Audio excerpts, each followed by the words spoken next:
আজকে আমার ননদিনীর রুমটা সুন্দরভাবে ডেকোরেট করব, সুন্দর করে সাজাবো, তাও মাত্র 1000 টাকার মধ্যেই। ঘর সাজাতে আমার ভীষণ ভাল লাগে আর আমার ননদিনীর রুমটা আমার অনেক পছন্দ, ছোট্ট খাট্ট একটা রুম। আজকে আমি ওর রুমটাই সাজাবো। আর জাস্ট দেখো ওর রুমের লুকটা কেমন চেঞ্জ করে ফেলি, কত সুন্দর লাগে ওর রুমটা দেখতে সাজানোর পরে। এই বক্সটা আমি একটা অনলাইন পেজ থেকে নিছি, মাত্র 1000 টাকার কম্বো। 1000 টাকার মধ্যেই রুমটাকে সুন্দরভাবে সাজিয়ে ফেলবো। এই কম্বোটার মধ্যে প্রথমেই আছে এই কিউট বাবুই পাখির বাসাটা দেখতে একদম রিয়েল পাখির বাসার মতো লাগতেছে। আর এখানে আছে অনেকগুলো লতানো মানি প্ল্যান্ট, এগুলো হচ্ছে আর্টিফিশিয়াল, তারপরও দেখতে অনেক সুন্দর লাগতেছে, একদম গ্রিন কালার। আর এটার মধ্যে আরো আছে অনেকগুলো ওয়াল বোর্ড, প্রায় 8টা। 1000 টাকার মধ্যে কত কিছু পেয়ে গেলাম ঘর সাজানোর জন্য। একটা ওয়াল বোর্ড, তার সাথে এই একটা ডোর হ্যাঙ্গিং। এই জিনিসটা খুবই কিউট, সুন্দর করে লেখা সুইট হোম। তো এই সবকিছু দিয়ে এখন ওর রুমটা সুন্দর করে সাজাবো, দেখা যাক ফাইনাল লুকটা কেমন হয়। প্রথমে আমি ওর রুমের একদম কর্নারের দিকে এই বাবুই পাখির বাসাটা ঝুলিয়ে দিলাম, আর এই বাসার মধ্যে দিয়ে দিলাম এই মানি প্ল্যান্টের গাছগুলো। বেডের একদম কর্নারে দিছি, কর্নারের মধ্যে এই জিনিসটা কিন্তু দেখতে দারুণ লাগতেছে। সাথে যে 8টা ওয়াল বোর্ড পাইছি, এই বোর্ড গুলো আমি ওয়ালের মধ্যে লাগিয়ে দিচ্ছি, সাথে কিন্তু ফুল একটা টেপের রোলও দিছে তারা। এই কম্বোতেই সবকিছু আছে একদম ফুল সেট, এই বাবুই পাখির বাসা, মানি প্ল্যান্ট, 8টা ওয়াল বোর্ড, সাথে ডোর হ্যাঙ্গিং। আর এই 1000 টাকার কম্বোটা আমি নিয়েছি shop on budget Facebook page থেকে।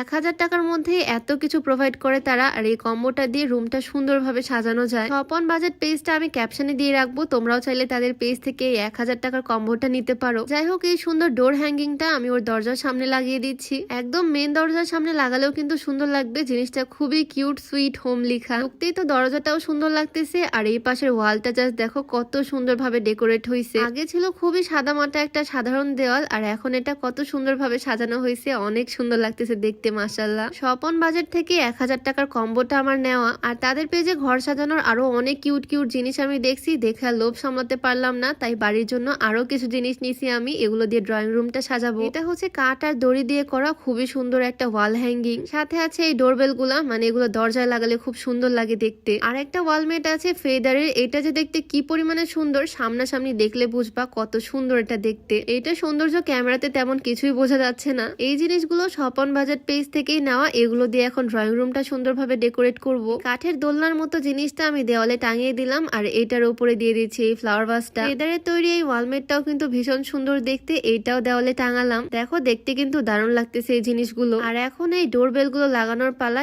এগুলো লাগাবো আমি আমাদের ড্রয়িং রুম আর ডাইনিং এর একদম মাঝখানে, যে সেপারেশন পার্টটা আছে এইখানে। পর্দা লাগানোর এই পাইপের মধ্যে আমি এক একটা দিয়ে দিচ্ছি, খুবই ইজি হয় এগুলো লাগানোর পর কি যে সুন্দর লাগতেছে দেখতে। এগুলোর মধ্যে বিভিন্ন কালার দিয়ে ডিজাইন করা মিরর লাগানো। আমি জাস্ট 5টা কিনছি তাদের পেজ থেকে, আর 5টা দিয়ে কত সুন্দর লাগতেছে, আরো বেশি হলে হয়তো আরো সুন্দর লাগতো। আমাদের ডোরা বেবিও তো এই ডেকোরেশনটা অনেক পছন্দ করছে, ঝুনঝুনি বাজতেছে নিচে। এই ডেকোরেশনটা তোমাদের কাছে কেমন লাগলো অবশ্যই কমেন্টে জানিও। আর আমার ননদিনীর ঘর সাজানোটা কেমন হয়েছে সেটাও জানিও। ঘর সাজানোর সবকিছুই কিন্তু নিয়েছি স্বপন বাজেট ফেসবুক পেজ থেকে, পেজটা আমি ডেসক্রিপশনে মেনশন করে দিব। তো আজকের ভিডিওটা এখানেই শেষ করছি, সবাই ভালো থাকো, সুস্থ থাকো, দেখা হয়ে যাবে নতুন কোনো ভিডিওতে। সবাইকে আল্লাহ হাফিজ।